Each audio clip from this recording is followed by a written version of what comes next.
de atribuirle al demonio o, digamos a las artes maléficas, por llamarlo de algún modo, ¿verdad?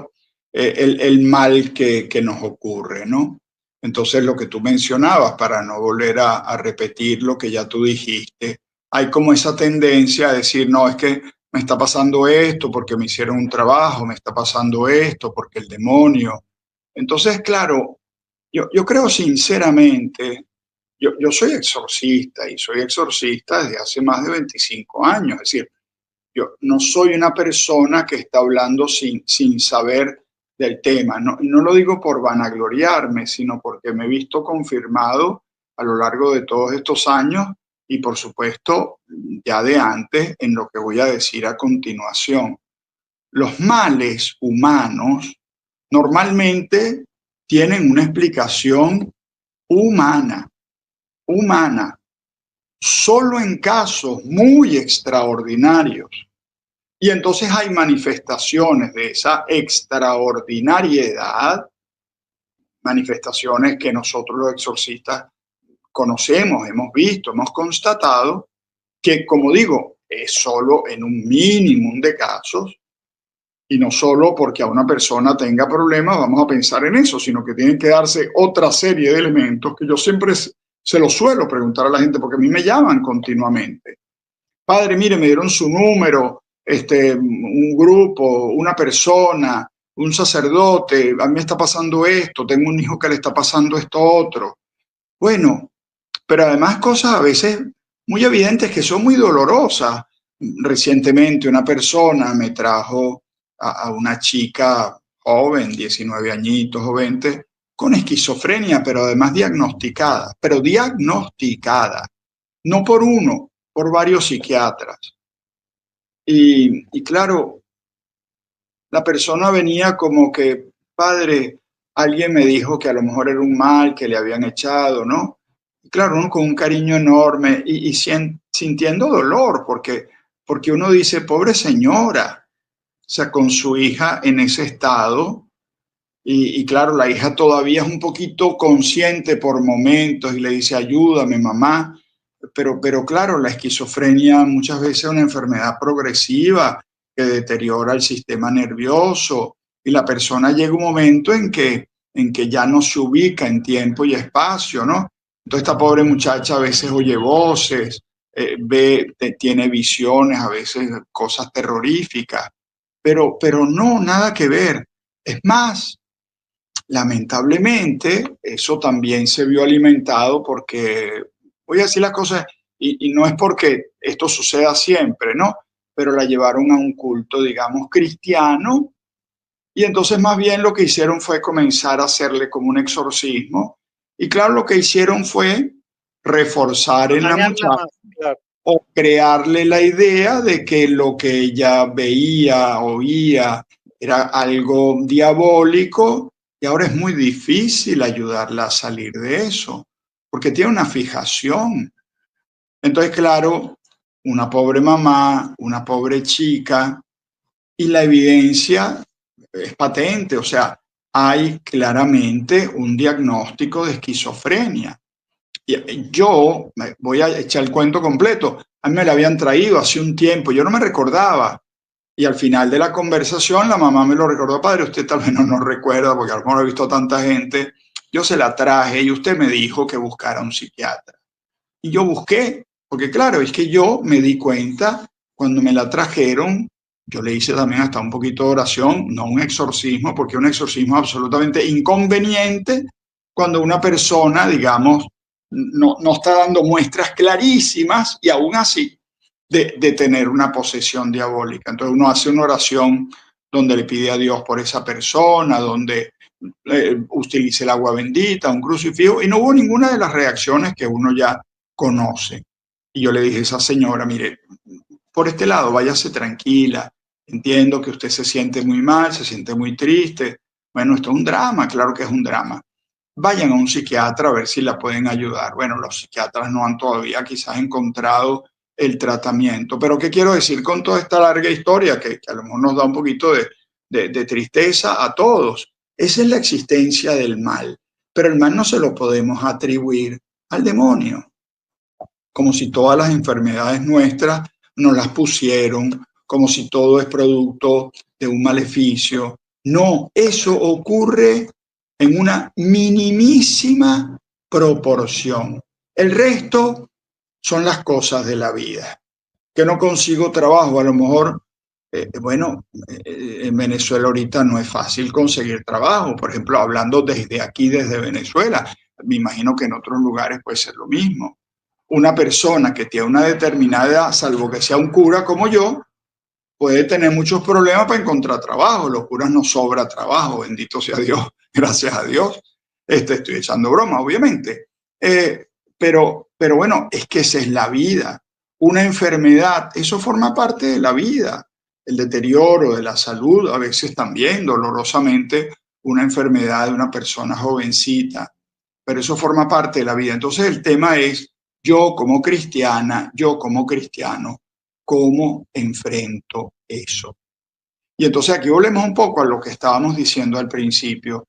A medida que yo crezco en la fe, yo entiendo que eso forma parte de la vida, de las cruces que a veces tenemos que llevar y que tenemos que llevar con sentido cristiano, asociándonos a la cruz de Cristo nuestro Señor, y eso nos salva, y eso nos purifica, y eso nos ayuda a convertirnos también nosotros en, digamos, un instrumento en manos de Dios para hacer el bien, ¿no?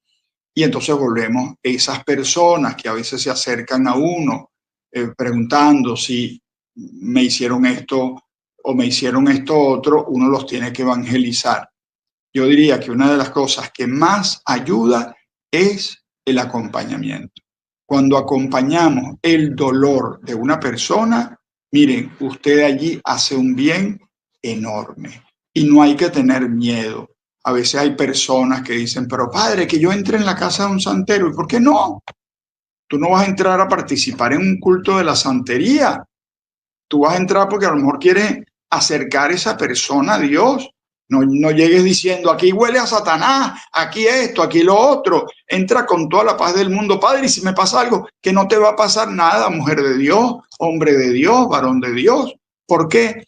Porque tú estás con el Señor, porque tú estás con el Señor, porque el Señor te protege, porque tú no estás yendo a un culto santero o a un culto espiritista. Tú estás entrando en casa de una persona que lamentablemente es pagana, pero quieres acercarla al Señor. Eso es un poco el evangelio de la misa de hoy, ¿verdad? Que los escribas y los fariseos se escandalizaban de que Cristo se acercase a quienes, a los pecadores, a los que desconocían a Dios. Y curiosamente eran ellos los que más se acercaban al Señor, porque tenían una sed inmensa de Dios, de trascendencia, de vida eterna, ¿no? Entonces yo creo que esto es muy importante para que también nos dejemos un poco el temor. No, es que yo no quiero pasar por delante de la casa de ese santero, de esa persona que practica el espiritismo. Bueno, pero ¿por qué? ¿Cuál es el problema? Y si eres vecino y si eres amigo, le regalas un dulcito y te vas a la casa un ratico, y, ¿verdad? Y no, pero si me dan un café embrujado, bueno, llévale el café tú, vale, te tomas el café tú con la señora. O sea, pero digo, ser inteligentes y ser también audaces, audaces. ¿Por qué? Porque a la gente hay que evangelizarla, acercarla a Dios. La fe viene de la escucha, la fe viene del oído, lo dice San Pablo clarísimamente. Si no se predica la palabra, si no se anuncia la palabra, esa palabra pues, no va a hacer ningún efecto, pero porque no se anunció. Pero si se anuncia con paciencia, ¿verdad? Como dice también la Sagrada Escritura, que el agricultor espera pacientemente a que la semilla que sembró pues eventualmente produzca fruto. También nosotros. No, y se habla mucho del tema, perdón Miguel, que también se habla mucho de ese tema, de la contaminación en los grupos. Me contaminé, estás contaminado. Y a veces lo que yo veo es como cierta burbuja, como que usted sí está protegido, tú te proteges, tu familia, y los otros son los contaminados. Y usted sabe qué es lo que trae eso. Eso trae, como decir, yo soy mejor, ellos están sucios, yo estoy arriba, ellos están abajo, sin darnos cuenta, como yo dije el cuento del mono que sacó el pez del agua.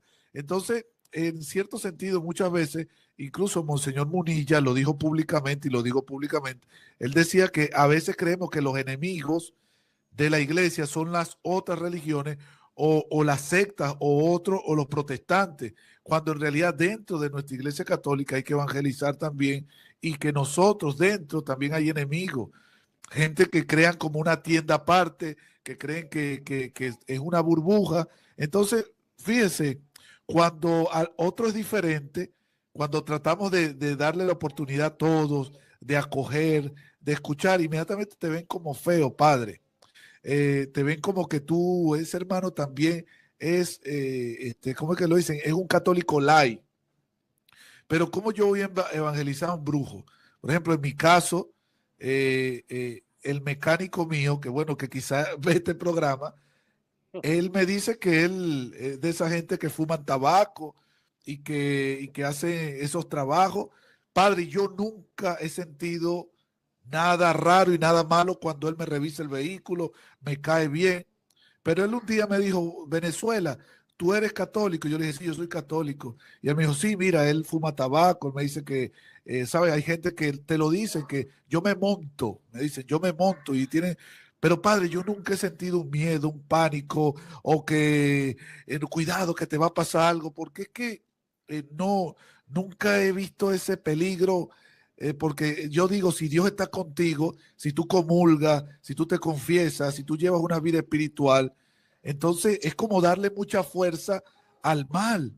Si Dios no te protege, Dios no te cuida, Dios es todopoderoso, pero también a veces me dicen, hermano Juan, cuídese, que por eso existen las oraciones de liberación, que para eso sí, que por eso existen las oraciones para los objetos. Entonces, esa es mi pregunta también hoy, padre, porque usted como exorcista existen oraciones contra objetos, ¿verdad? Es decir, con los objetos como objetos. Entonces, eso quiere decir que también hay cosas que pueden estar poseídas, padre. Es decir, materiales. Bueno, sí, vamos a ver, yo para también te respondo brevemente, que Miguel lo veo ahí también queriendo intervenir, ¿verdad, Miguel? Te hemos No, no, quitado la palabra. no, Perdóname, no, Miguel. igual todas son importantes, padre. Sí. No, vamos a ver. Yo diría lo siguiente, ¿no? Creo que a veces, con todo respeto y con todo el cariño del mundo, lo digo, a veces hay personas que pueden caer un poco en la exageración. No es que entré, me vi en la calle, me senté en el autobús junto a una persona que sea santera, era santera y empecé a sentir dolor de cabeza, ¿no? Yo no sé, o sea, yo soy un poco como tú, Juan. Creo que cuando uno está, digamos, inmerso en Dios, no tengo absolutamente nada que temer y esa aprehensión un poco exagerada, ese rechazo un poco, casi con todo respeto lo digo y con todo cariño, hermanos míos, supersticioso, lo que hacen de alguna manera es inclusive darle una fuerza al demonio que no tiene, que no tiene, que no tiene. Yo creo que nos tiene que importar mucho más el que una persona sea idolátrica, o sea, idólatra, perdón, que el hecho de que, digamos, no sé, esté el demonio por detrás de eso, ¿no? Creo que es mucho más importante el hecho de que una persona está lejos de Dios porque no conoce la salvación, ¿verdad? Es como ese mecánico, ¿verdad? Uno que puede hacer, hablarle de Cristo, que Cristo lo puede liberar a él del mal, que le puede dar sentido a su vida. Y esa persona poco a poco deja ese mundo. ¿Por qué? Porque se da cuenta de que ese mundo no le da nada, pero con toda paz, con toda paz. Entonces creo que el secreto no está en llegarle a una persona diciéndole, mira, esto es una cosa demoníaca, te va a pasar esto, lo otro, porque a uno no le pasa nada, y la persona dice, este está loco, este que me vino a decir toda esta cantidad de sandeces, ¿verdad? Está loco. En cambio, si venimos y le hablamos de Cristo y el Señor comienza a hacer brillar su luz en el corazón de esa persona empieza a acercarse y cuando llegue el momento ya no fumó más tabaco, ya se quitó los collares, ya no sacrificó más animales. Me explico, ya no se transportó más, como dicen aquí en Venezuela. Creo que la cosa va en esa dirección. Bien, en cuanto a los objetos, sí es verdad que a veces pueden haber objetos que pueden estar maleficados, por decirlo de alguna manera. Pero normalmente ese tipo de cosas produce unos efectos. Entonces, cuando comienzan a verse unos efectos y uno dice, bueno, ¿y dónde viene esto? ¿Y dónde viene esto? ¿Y dónde viene esto? También el Señor normalmente da un discernimiento y la persona se da cuenta. Y entonces, muy bien, pues se busca un sacerdote, se sale de eso, pero insisto, no por cualquier cosa que llegue a nuestras manos, uno va a estar temblando y preguntándose si eso, qué origen tiene, porque es que no vivimos.